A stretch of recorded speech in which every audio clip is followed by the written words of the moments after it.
Being able to reconstruct your dreams seems like a far-fetched, almost impossible idea that only exists in the minds of futurists. But recently, we just got way closer to getting there, and soon you might be able to see your dreams.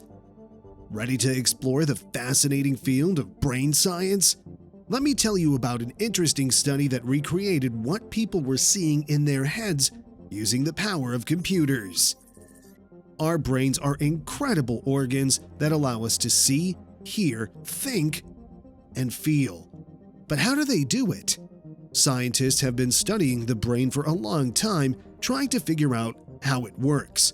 One way they do this is by looking at the patterns of brain activity that occur when we see things.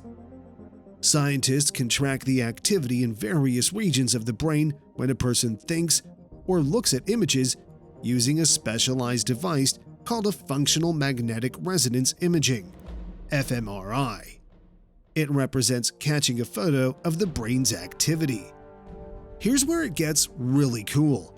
Using that image of brain activity, scientists can attempt to reproduce the picture that the person was viewing.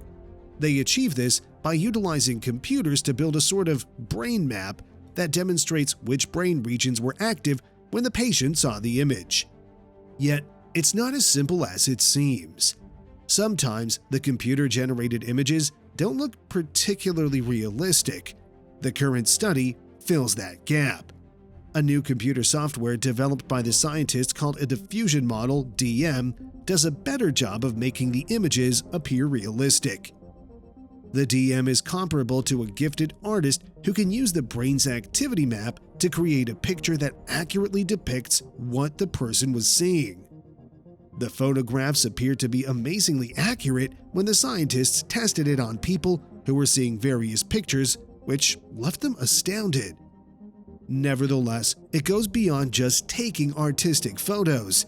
Also, the researchers were interested in discovering more about the functioning of the brain.